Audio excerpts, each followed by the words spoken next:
গত 4 দিনে জেলায় পাহাড় ধস ও দেয়াল ধসে কক্সবাজারে প্রাণহানির সংখ্যা বেড়েছে 20 জনে, যার 15 জনই রোহিঙ্গা। উখিয়ার রোহিঙ্গা ক্যাম্প সহ জেলার বিভিন্ন পাহাড়ি এলাকায় এখনও কাটেনি পাহাড় ধসের ঝুঁকি। যে কোনো সময় ঘটতে পারে আরো বড় ধরনের দুর্ঘটনা। মিসবাহ আজাদের রিপোর্ট, জানাচ্ছেন শাশ্বতী সরকার।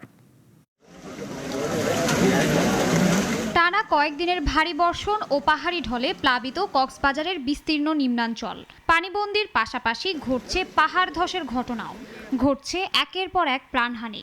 গত 4 দিনে জেলায় পাহাড় ধস ও দেয়াল ধসে প্রাণহানির সংখ্যা বেড়েছে 20 জনে, তার মধ্যে 15 জনই রোহিঙ্গা। কেবল পাহাড় ধসই নয়, টানা বৃষ্টি ও পাহাড়ি ঢলে জেলার অন্তত 25টি ইউনিয়ন প্লাবিত হয়েছে। পানিবন্দী হয়ে পড়েছেন হাজারো মানুষ। বিশুদ্ধ পানি, শুকনো খাবার ও নিরাপদ আশ্রয়ের সংকট দেখা দিয়েছে বহু এলাকায়। সর্বশেষ উখিয়ার 5 নম্বর রোহিঙ্গা ক্যাম্পে পাহাড় ধসে 8 শিশুর মৃত্যুর ঘটনা নাড়িয়েছে সবার মন।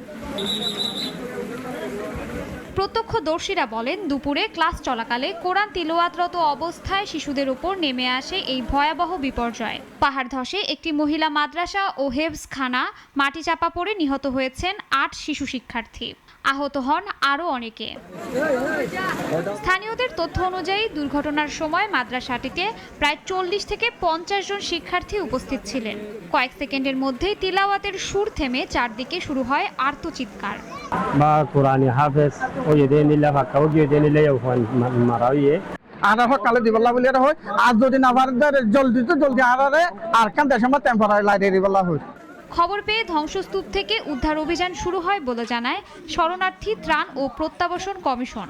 রিটেইনিং ওয়ালটি মাদ্রাসার উপরে কলাপস করে, তো ফলে এখানে স্পটেই 4 জন মারা যান, আর বাকি 4 জন হাসপাতালে নেওয়ার পর মারা গেছে। হাসপাতালে আরো 5 জন আহত অবস্থায় চিকিৎসাধীন আছে। উত্তাল সাগরের কারণে টেকনাফ সেন্ট মার্টিন নৌপথে কয়েকদিন ধরে বন্ধ রয়েছে সব ধরনের নৌযান চলাচল। টেকনাফ ঘাটে আটকা পড়েছেন যাত্রীরা, আর বিচ্ছিন্ন হয়ে পড়া সেন্ট মার্টিনে দেখা দিয়েছে নিত্য প্রয়োজনীয় পণ্যের সংকট।